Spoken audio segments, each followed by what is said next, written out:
The blizzard hammered Pinewood Falls like a living thing. Wind shrieked, snow whipped. Holly's bark exploded through the night, sharp, urgent, wrong. Nate's chisel clattered to the workshop floor. The golden retriever was already bolting towards the tree line, her paws carving desperate tracks through virgin snow. He grabbed his flashlight. Followed. Cursed the cold that bit through his flannel. 50 yards out, twisted metal gleamed. A silver Mercedes, wrapped around a pine tree like expensive jewelry crushed in an angry fist. Steam hissed from the crumpled hood. The driver's door hung open, spilling amber light into the storm. She was draped across the steering wheel, designer silk torn, blood threading down porcelain skin, breathing, barely. Her manicured fingers still gripped the wheel like she was holding on to consciousness itself. Platinum cards scattered across the snow like fallen stars. A shattered iPhone winked once, then died. But when she opened her eyes hours later, wrapped in his dead wife's quilt, firelight dancing across her face, she couldn't speak, wouldn't speak, just stared at him with eyes that held secrets worth killing for. "Who are you?" 8-year-old Lucas whispered. The woman's lips moved. No sound came. What they didn't know was that every news channel in America was already running her picture. Nathan Coleman had spent 42 years learning that life could change in a heartbeat. 2 years ago, cancer had taken his wife Sarah during what should have been the happiest season of their lives. The diagnosis came in September, the funeral in November, and by Christmas, Nate was learning to navigate parenthood alone while Lucas asked questions that had no good answers. Now, every December 23rd felt like walking through a graveyard of memories, each familiar decoration a reminder of the woman who'd made their small Vermont cabin feel like the center of the universe. The workshop behind their home had become Nate's sanctuary, a place where the smell of pine shavings and wood stain could drown out the echoes of hospital beeping and whispered prayers that went unanswered. Tonight, he'd been crafting a rocking horse for Lucas, the same way his grandfather had taught him decades ago in this very room. Each careful stroke of the plane, each smooth curve carved into the maple, was meditation and therapy rolled into one. His hands knew this work so well that his mind could wander to safer places, before oncologists and insurance forms and the terrible arithmetic of counting down days instead of counting up dreams. Holly dozed by the wood stove, her golden fur catching the amber glow, somehow understanding that some wounds never fully heal, but learn to coexist with hope. The dog had appointed herself guardian of their fractured little family, knowing that Nate and Lucas needed watching over in ways they couldn't articulate. The cabin felt smaller since Sarah's death, filled with the weight of conversations that would never happen and Christmas mornings that would always feel incomplete. Lucas tried to be brave, inheriting his mother's stubborn optimism along with her green eyes, but Nate caught him sometimes staring at the empty chair by the fireplace, waiting for a ghost that would never materialize. They'd built a life around absence, the two of them learning to navigate holidays and bedtime stories and scraped knees without the woman who'd made everything feel possible. Some nights, Nate lay awake, wondering if they were healing or just getting better at pretending. The storm had been building all day, the kind of weather that made old-timers in town shake their heads and mutter about climate change. By evening, the snow was falling sideways, and the wind rattled the cabin's windows with increasing violence. Nate had checked the generator twice, made sure they had enough firewood to last through a power outage, and settled into his workshop with the satisfaction of being prepared for whatever nature could throw at them. What he hadn't prepared for was Holly's sudden, desperate barking, the kind of alert that meant danger, not just the usual parade of deer or raccoons that wandered too close to their property.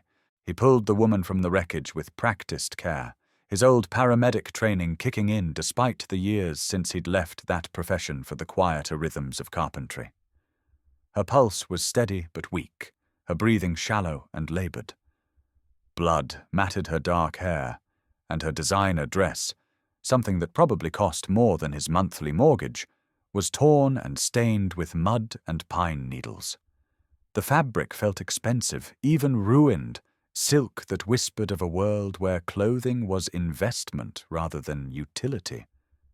He cradled her against his chest as he trudged through the snow, Holly circling them like a protective sentinel, her usual calm replaced by an urgency that made even the storm seem secondary. Inside the cabin, Lucas appeared at the top of the stairs in his Superman pajamas, rubbing sleep from his eyes, but instantly alert in the way children become when they sense adult crisis. The boy had inherited Sarah's intuitive understanding of emergency. He took one look at the unconscious woman and disappeared into the linen closet, returning with clean towels and the first aid kit they kept stocked for workshop accidents. Together, they laid her on the living room couch, the same place where Sarah had spent her final weeks watching old movies and teaching Lucas card games she'd learned as a child. The woman's eyelids fluttered as Nate worked, checking for signs of concussion, cleaning the head wound with the methodical care he'd once used on accident victims in his paramedic days. When she finally opened her eyes, startling green, like bottle glass caught in sunlight, panic flickered across her features. Her mouth opened and closed soundlessly, her hand flying to her throat with obvious distress. She tried to speak, tried to form words, but nothing emerged except small, frustrated gasps that made Holly whimper with sympathy. The dog moved closer to the couch, resting her golden head on the woman's arm with the intuitive understanding that sometimes presence mattered more than answers. "It's okay," Nate said softly, the same voice he'd used with countless accident victims over the years. "You're safe. You were in a car accident, but you're going to be fine. My name is Nathan Coleman. This is my son Lucas, and that's Holly. Can you tell us your name?" The woman's eyes darted between them, confusion and fear warring with something that might have been relief. She opened her mouth again, concentrated with obvious effort, but still no sound came. Tears began streaming down her cheeks, not the dramatic weeping of someone playing for sympathy, but the quiet, frustrated tears of someone discovering that their body wouldn't obey their commands.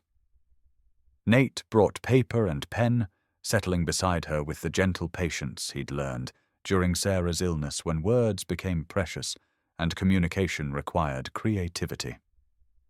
"Can you write your name?" he asked. "Or anything you want to tell us?" The woman stared at the blank page for a long moment, her fingers trembling as they gripped the pen. Her handwriting, when it finally came, was elegant despite the circumstances, the careful script of someone educated in expensive schools where penmanship mattered. She wrote a single word, "Lost," then pushed the paper away, her shoulders shaking with silent sobs that seemed to come from somewhere deeper than physical injury.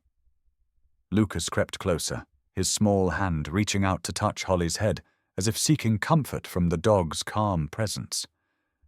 "Maybe she just needs time, Dad. Remember when Mum couldn't talk after the surgery?" But her voice came back.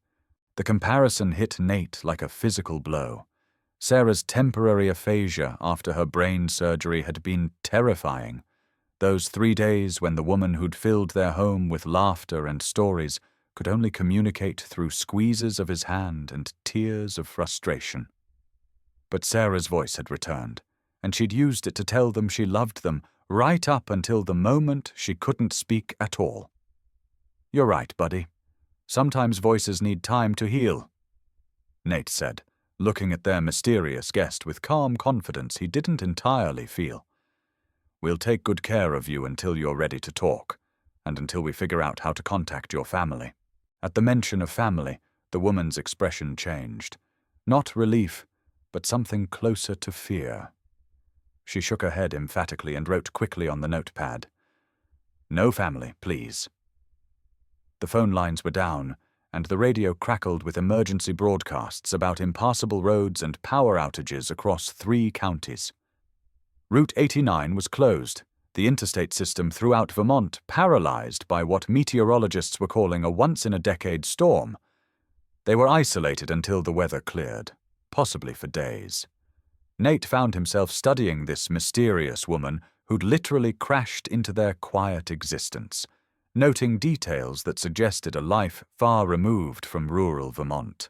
Her clothes screamed money, not just expensive, but the kind of wealth that came with expectations and obligations he couldn't begin to imagine. Her manicure was perfect despite the accident. Her skin had the poreless quality that came from expensive skincare, and even injured and frightened, she carried herself with unconscious elegance that spoke of finishing schools and country club memberships. But her eyes held a vulnerability that reminded him of Sarah during those final, frightening days when words became too precious to waste on anything but love.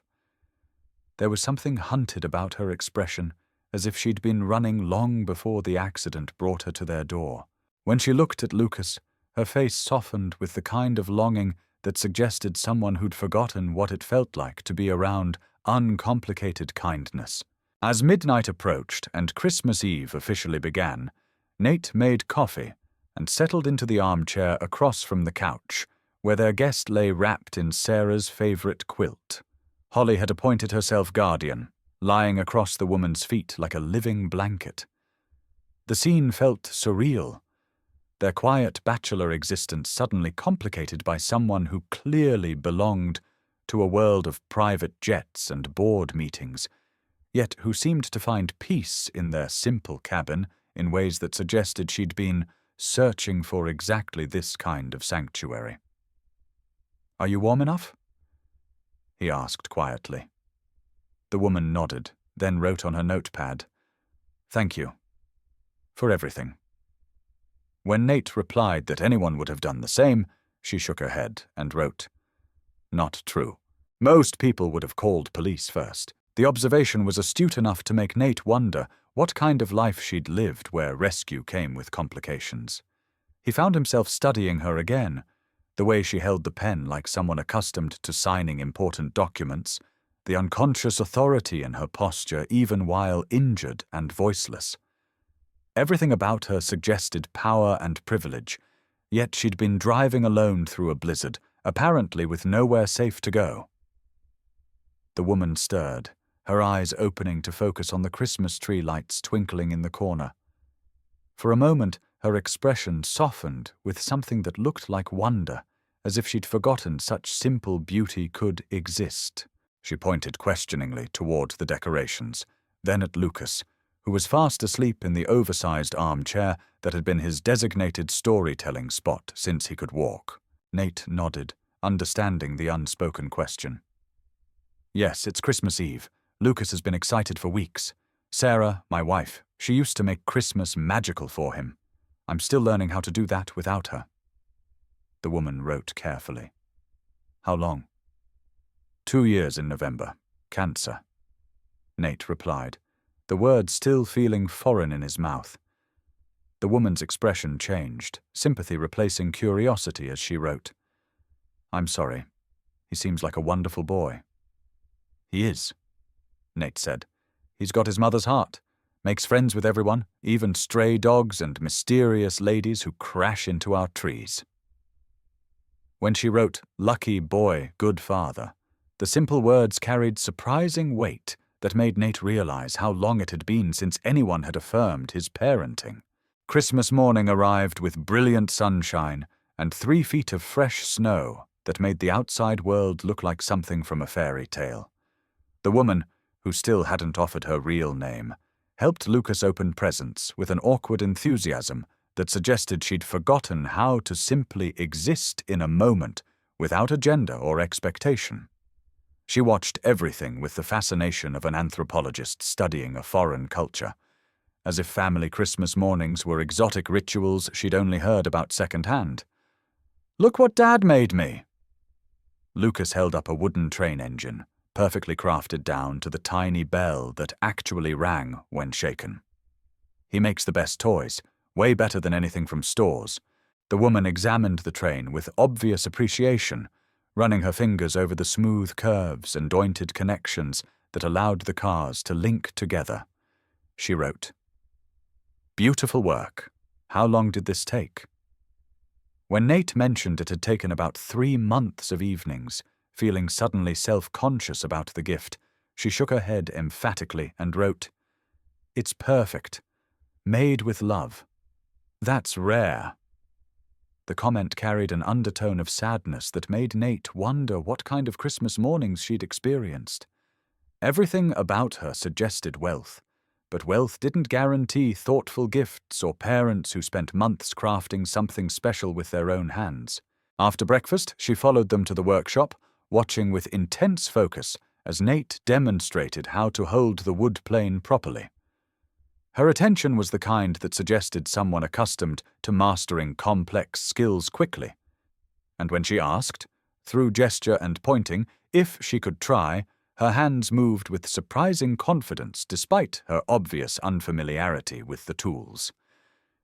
"Feel the grain," Nate instructed, guiding her hands on the plane. "Don't fight it. Let the wood tell you which way it wants to go."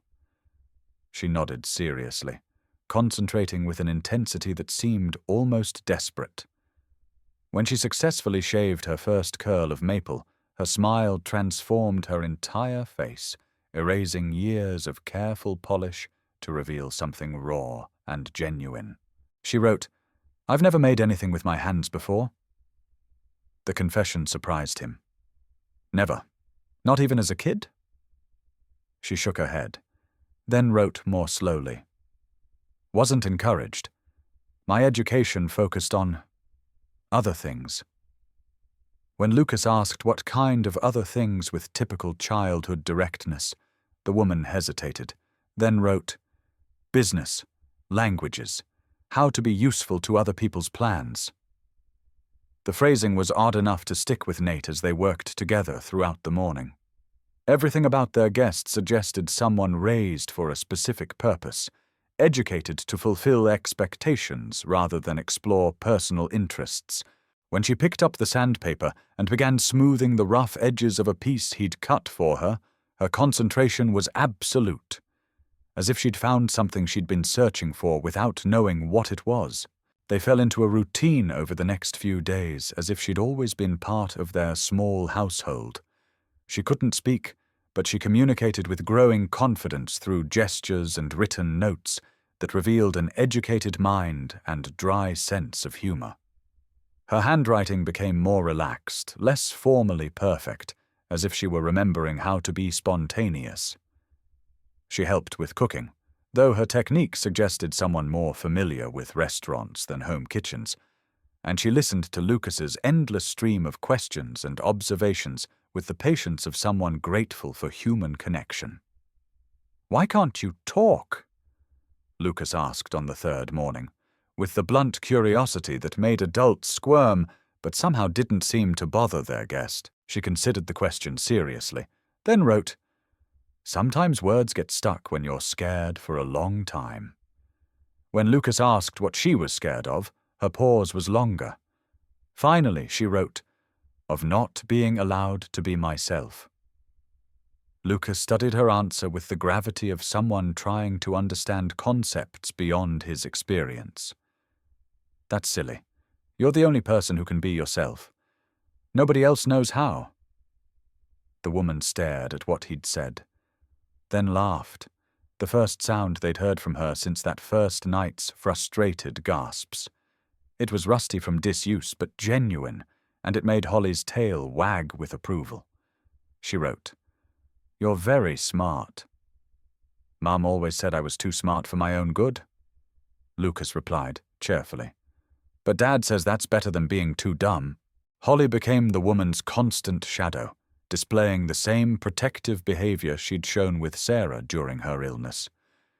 The dog seemed to sense that this woman carried invisible wounds that needed careful tending when their guest had nightmares. And she did, waking with silent gasps that shook the whole couch. Holly would place her golden head on the woman's chest until the trembling stopped. The dog's instincts were better than human observation. She knew healing when she saw it, even when it happened in silence. On New Year's Eve morning, their guest wrote a longer note than usual. I need to tell you something. About who I am. About why I was driving that night. Nate set down his coffee, sensing the shift toward revelation he'd been half expecting since they'd first found her. Only if you want to. We're not going anywhere, and neither are you until you're ready. She smiled at that, the kind of expression that suggested she wasn't used to having choices about when to reveal personal information. She wrote carefully. My father expects me to marry someone I don't love. For business reasons, I was supposed to sign papers that night. Instead, I got in my car and drove until I couldn't see the road anymore.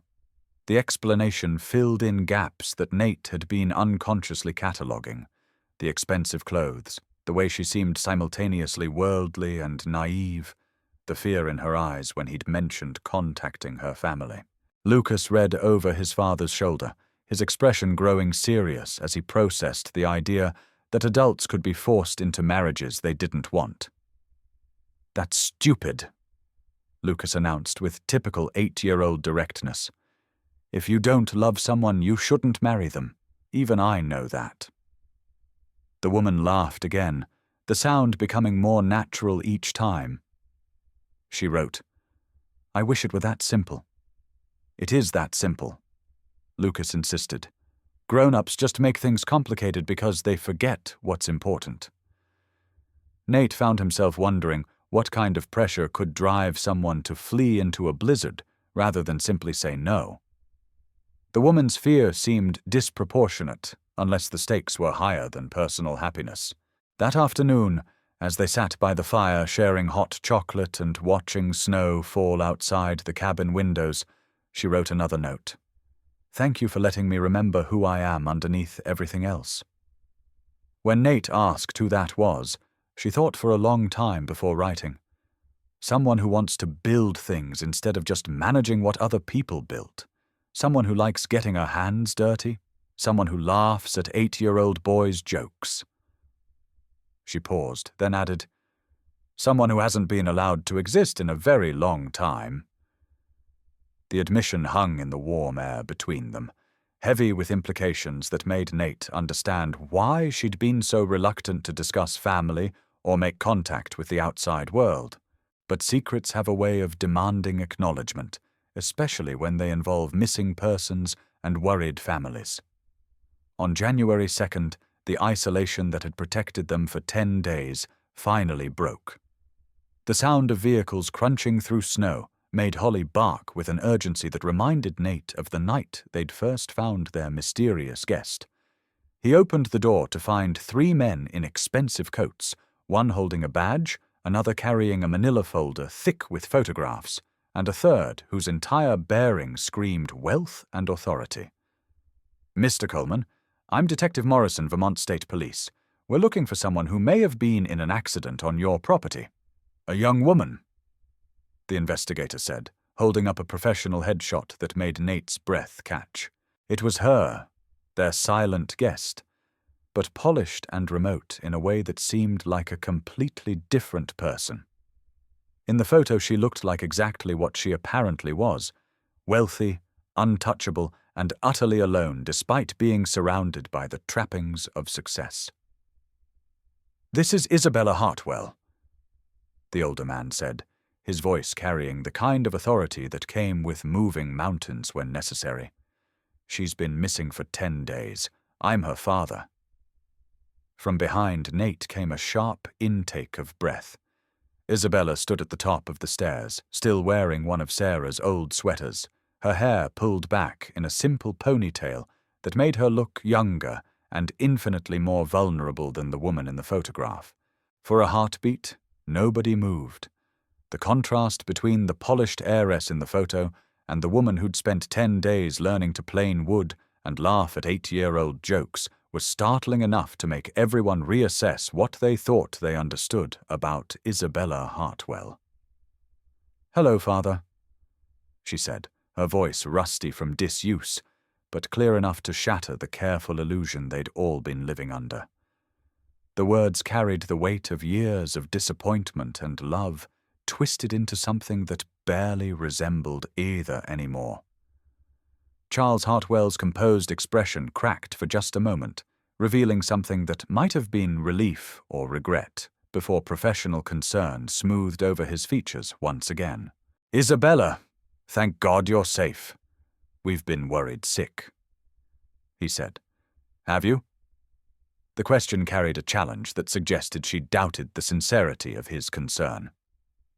"Or have you been worried about the merger?" The detective and investigator exchanged glances, clearly uncomfortable with the family dynamics they'd stumbled into. Charles Hartwell stepped forward, his voice taking on the measured control Nate recognized from his own father, the tone men used when they were trying to manage a situation that had spiraled beyond their control. "We'll discuss this at home, Isabella. Right now, the important thing is that you're safe, and we can put this episode behind us." "Episode?" Isabella's laugh held no warmth. "Is that what we're calling it when your daughter disappears because she'd rather die than live the life you've planned for her?" Lucas had been watching this exchange with the wide-eyed attention he usually reserved for particularly dramatic movies. Now he stepped closer to Isabella, his small hand finding hers with the protective instinct that children sometimes showed toward adults who seemed more fragile than their size suggested. "Bella's not going anywhere she doesn't want to go," he announced with the fierce loyalty of someone defending a friend. "Right, Dad?" The question put Nate in an impossible position, but looking at Isabella, he could see the woman who'd spent 10 days becoming part of their family, warring with the heiress who apparently had obligations beyond anything he could comprehend. "That's up to Bella," Nate said finally. "She's an adult. She gets to make her own choices." Charles Hartwell's attention shifted to Nate for the first time, assessing him with the calculating gaze of someone accustomed to evaluating threats and opportunities. "Mr. Coleman, I appreciate everything you've done for my daughter, but you don't understand the complexities of her situation. Isabella has responsibilities. To our company, our employees, our family legacy.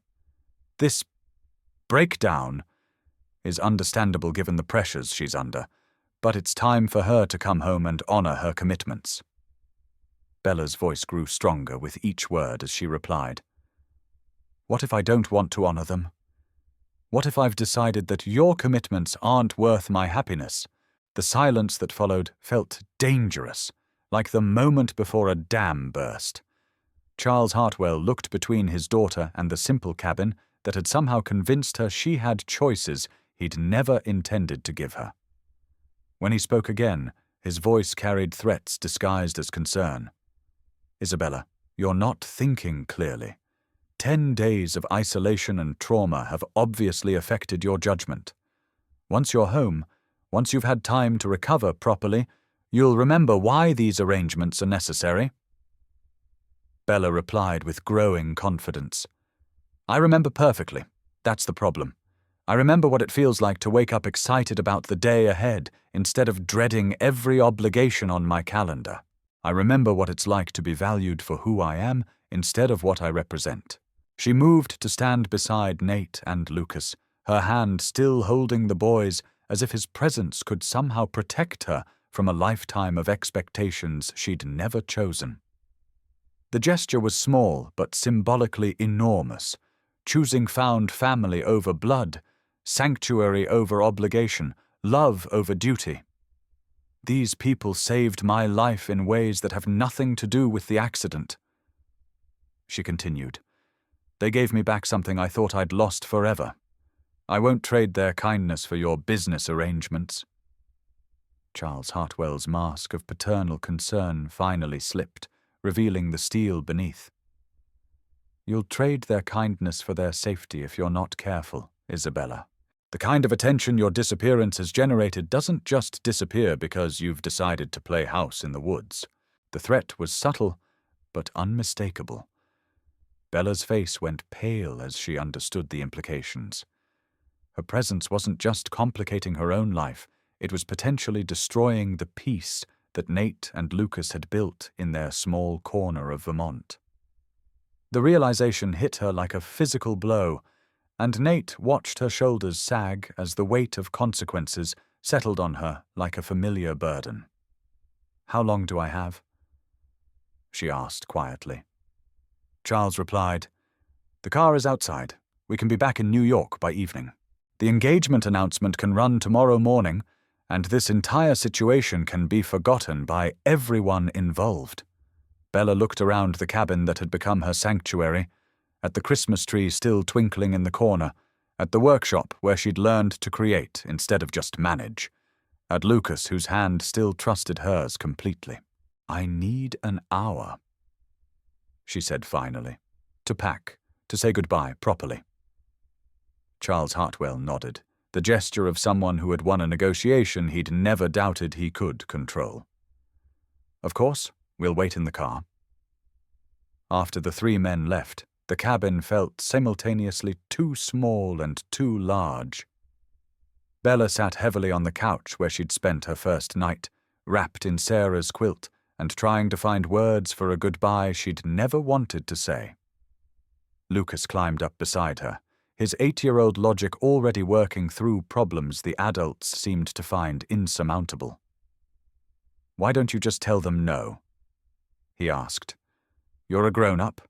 Grown-ups get to say no when they don't want to do something." "It's complicated, sweetie," Bella replied, her voice thick with tears she was trying not to shed in front of him. Sometimes adults have to make choices between what they want and what other people need from them. Lucas's question was devastating in its simplicity. "But what about what we need from you? We need you to stay. Doesn't that count?" Bella pulled him closer, breathing in the scent of child shampoo and innocence that reminded her of everything she was about to lose. "It counts more than anything else in the world. But sometimes loving people means protecting them, even when it hurts." Lucas announced with the fierce conviction that only children could muster. "That's stupid. Love is supposed to make people happy, not hurt them." Over his head, Bella met Nate's eyes. He was standing in the doorway between the kitchen and living room, his expression carefully neutral in the way of someone trying not to influence a decision that would change all their lives.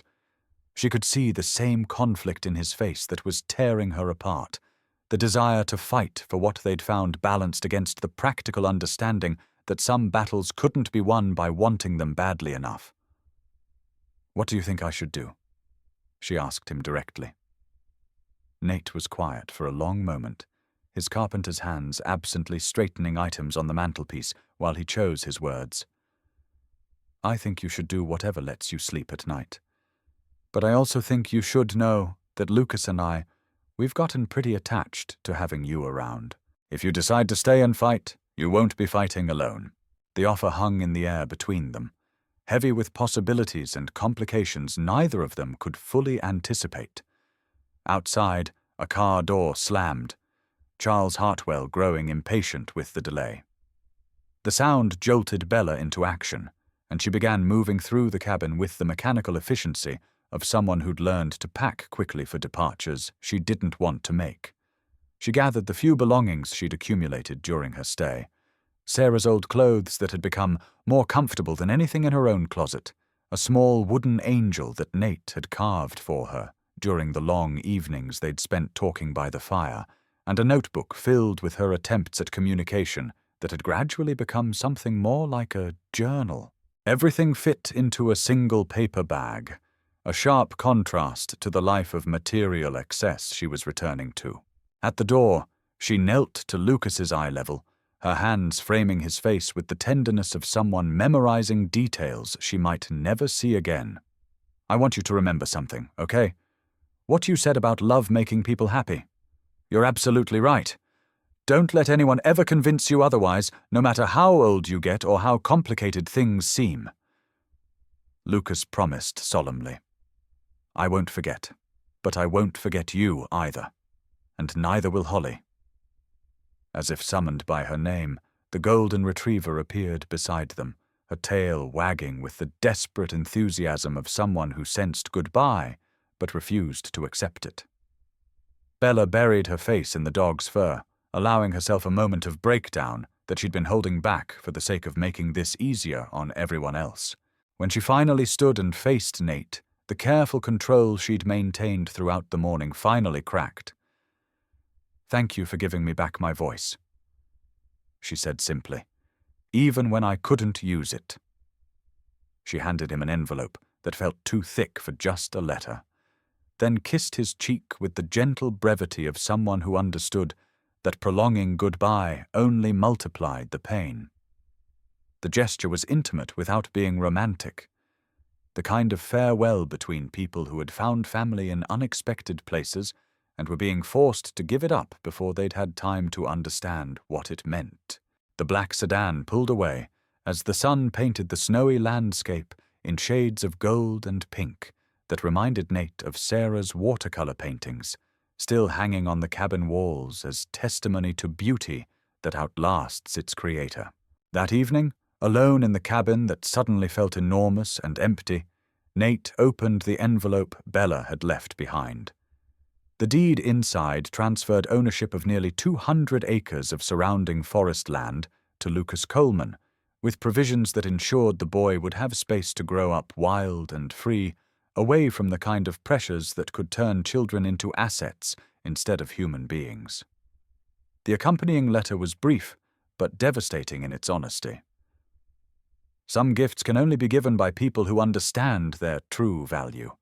Thank you for teaching me the difference between price and worth. Build something beautiful here. I know you will. All my love, Bella." January stretched into February, and life found its rhythm again in the cabin that now felt both larger and smaller than before. Lucas asked fewer questions about when Bella might visit, gradually accepting that some stories end with separation instead of reunion. Holly seemed to understand that their pack was complete again, even if it felt diminished. Nate returned to his woodworking with hands that remembered the feel of teaching someone else to plane and sand and create something beautiful from raw possibility. The rocking horse sat finished in the corner, waiting for a child who might never arrive to claim it. Some nights he found himself wondering if Bella had made it back to her golden cage safely, if she'd found a way to survive in a world that had never really fit her, if she ever thought about the 10 days when she'd been allowed to simply be human. But the story that Charles Hartwell thought he was ending was actually just beginning to change direction in ways that would surprise everyone involved. 2 months later, on a March morning when the snow had finally melted enough to reveal Sarah's crocuses pushing through the earth with stubborn determination, a familiar Honda pulled into their driveway. Not a corporate limousine or black sedan, but a simple car with Vermont plates and a woman behind the wheel who looked like Bella, but somehow more herself than she'd ever seemed while living under their roof. She'd cut her hair shorter, traded designer clothes for practical jeans and flannel, and when she smiled at Lucas as he raced across the muddy yard to greet her, the expression held none of the careful polish that had once defined Isabella Hartwell. The woman climbing out of that Honda was someone entirely new, someone who had learned the difference between running away from something and running toward it. "I came back," she announced unnecessarily, laughing as Lucas launched himself into her arms with enough force to nearly knock her over. "I hope that's okay." Over coffee that tasted like forgiveness and second chances, she explained the 2 months that had passed since their forced goodbye. The trust fund was gone, donated to organizations that helped other young people escape lives that had been chosen for them instead of by them. The family business would survive without her reluctant participation, probably better than it would have with her resentful compliance. She'd bought a small house in town and started a non-profit that connected skilled craftspeople with young people who needed to learn that their hands could build futures instead of just inherit them. "I was hoping," she said to Nate, while Lucas showed her the garden he'd started in the space where her Mercedes had crashed 4 months earlier. That maybe I could take woodworking lessons from someone who understands that you have to work with the grain, not against it. The words carried weight beyond their surface meaning, and when Nate nodded his agreement, it felt like the beginning of something that had been waiting patiently for all of them to grow brave enough to try again. This time, there were no secrets between them, no mysterious past or obligations that couldn't be discussed. Just 3 people, and 1 very smart dog, learning that family could be built as carefully and lovingly as anything that came from skilled hands and patient hearts. In the workshop where Bella had first learned to create instead of just manage, they began building something new, not just furniture or toys, but a life that none of them had been brave enough to imagine before a blizzard and a car crash taught them that sometimes the best gifts are the ones that fall from the sky when you're not looking up.